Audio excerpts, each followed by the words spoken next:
What's up? Welcome into your daily Buckeye Blitz for a Wednesday, the hump day. It's the first of the month. Get up, wake up. Bone thugs for the kids out there. November 1st, 2023. November is for contenders, and we are undefeated going into November once again. All right, let's hope we can leave November undefeated still, right? That's the key. All right, today we got Ryan Day, his press conference, the highlights. We may have some injury updates. Cross your fingers. Who knows? But please don't forget, before we get rolling here, I gotta hit you with this across the head every time we talk. But the buckeyecast.com, please get in there. Site-wide sale is still going on, so check it out. We have a bunch of new styles. We've got the Harbaugh Cheater t-shirt, super popular right now. The Built Ohio Tough shirt, everything. So check it out. Sale is still going on. So please go to the buckeyecast.com. Thank you. It's the one way you can support this show, honestly. It's the only way.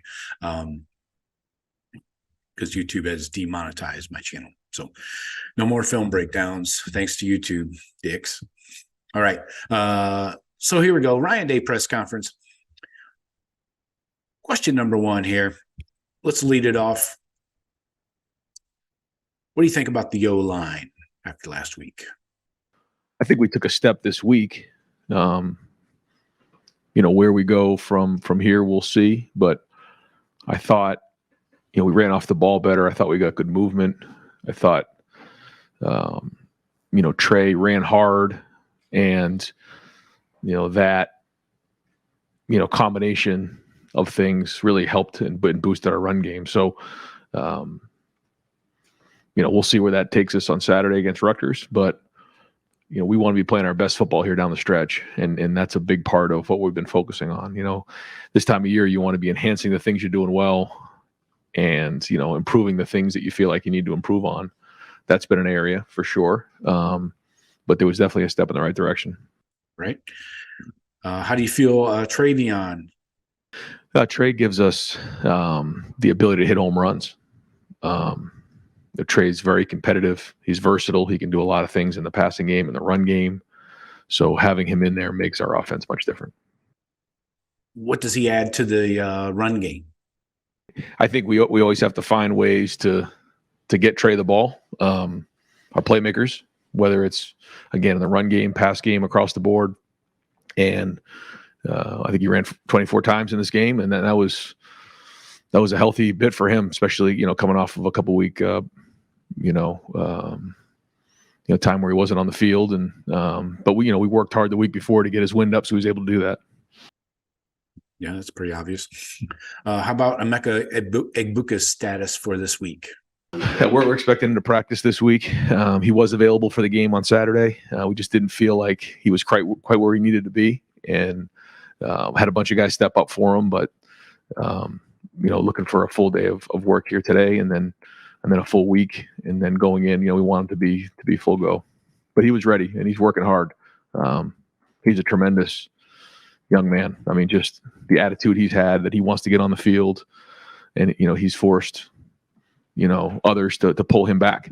And that's the attitude you want to have. And that, is a great sign for your team when guys are just fighting to get back on the field. And he's one of them. All right, let's expand a little on Travion. How does he add to the passing game?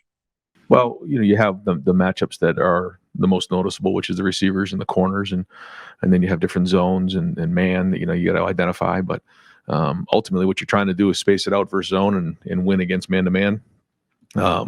Our tight ends, you've seen Cade do some different things when he's got matched up that in a favorable matchup that he's won on. And, you've seen our running backs do the same thing. And, all of our guys do really well out of the backfield, but you can see certainly the explosiveness of Trey when he's out there. And that's just not something that's happened in, this past game. He's done that in the past too. He's got, big catches. I think his first big touchdown in Minnesota was a screen pass. He caught a big one against,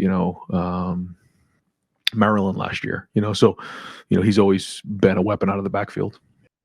Okay. How about Kyle McCord's toughness getting through the Wisconsin game?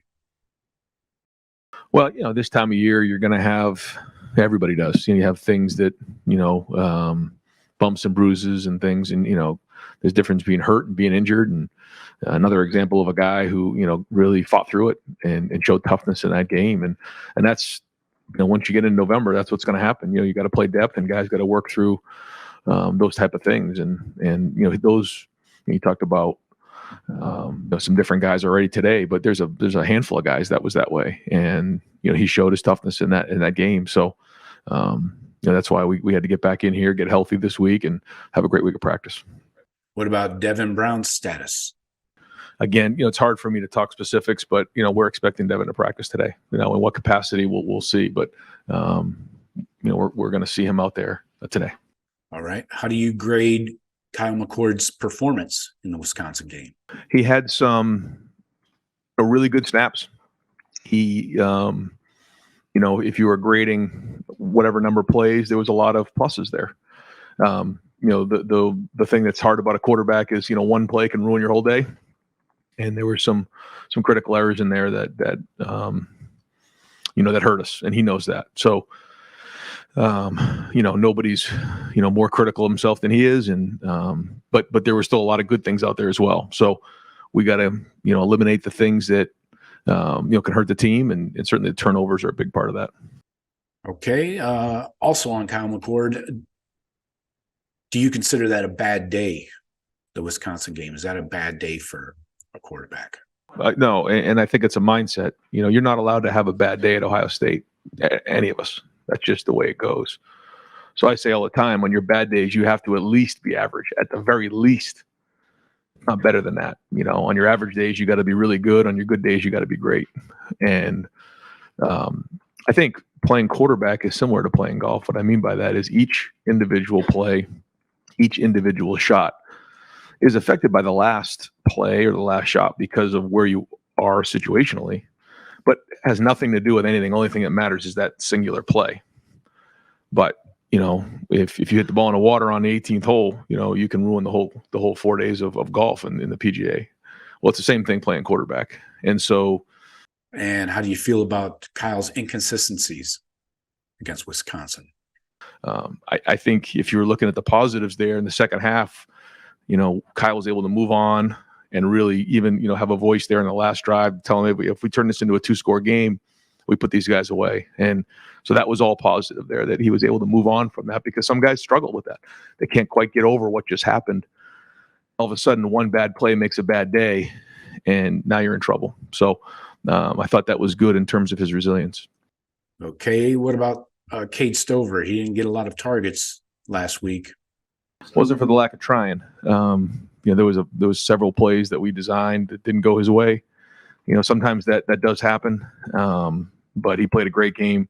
He was battling through that whole entire game, and he he's another warrior there now. I mean, just unbelievable captain, great player, and we're always going to try and find ways to get him the ball. Okay, on Rutgers, what kind of challenges do you face? I don't know if it's concerns. I think anytime you go on the road in the Big Ten in November, you got to bring it, and they're doing a great job. Greg does a great job. They're playing well on both sides of the ball. They have a great identity. They're going to challenge you in all three phases. So, again, I don't think it's a concern other than just the fact that, we got to go, continue to take the next step as a team. And that's it. A combination of good players. I think the talent has been upgraded. I think they do a good job schematically and, play complementary football. And, I just think it's all those things. And so that's why we got to do a great job of preparing. And, each week has its own challenge, and this is just another version of it. All right. And what is the timeline for Lathan Ransom? Yeah, I think, probably have an update later in the week. We're still trying to figure out kind of the timeline on that. But yeah, we definitely have a better idea, just not definitive. And what about Rutgers' defensive scheme? Just offensively, they have a different scheme, very similar to what Minnesota did a few years back. Same coordinator. You can see a lot of similarities to the way that they're playing, controlling the ball, and then obviously playing well on defense. And what about the lack of targets for receivers other than Marv? Just try to continually find different ways to get guys open and, keep pushing the envelope on it. I think it's week to week. And we ran the ball. I forget how many times we ran the ball in this game, but we ran it a bunch as well. And we got a little bit of rhythm going in the run game. So, maybe didn't have as many opportunities for those guys. And, there were a couple intentional groundings and things like that maybe were designed for certain guys that didn't show up. But no, we're going to try to spread the ball around the best we can. Okay. What do you think about the progress of the O-line overall? Yeah, I mean, every play you can look at and try to, identify, where the faults are, and there's enough to go around. There's some good things for sure, and some things we got to get better at. But I just think overall, when you look at how we blocked in this game, certainly in the run game, there was a lot of progress. Some things in the pass game, we guys certainly have to get better at. And what is the status of Mayan Williams? Yeah, I do actually. Yeah, mine's actually going to be out for the year. So, feel really, bad for mine that, he's not going to be able to play. Had a procedure done, and so they let us know that he's going to be out for the season. So, Mayan's done a lot of great things for us, and that's a big hit for that room and for our team. But the good news is we have some good depth in that room, and Tony's done a good job of building it. And let's talk about the end arounds with Xavier Johnson. Yeah, he's he can run all of our run plays. You've seen him run counter last year. You've seen him run the stretch play, inside zone stretch from the offset. The play in particular that you're talking about is a play that the 49ers have kind of made popular there with Deebo Samuel, as a receiver, and Mecca's run that play in the past. It takes a guy who has some running back skills, a bigger guy who, like you said, can look to circle the field and then upcut when he needs to, and then kind of find his way through. But it certainly fit last week, and he's got a good knack for that, like you said. All right, folks. Hope you enjoyed that. Some interesting tidbits there. Some huge injury updates. Sucks to see mine go down for the year, but we got to keep trucking. We got a few more weeks, and it's the big one. So, all right. That's all I got for you today. Talk to you tomorrow. Go Bucks.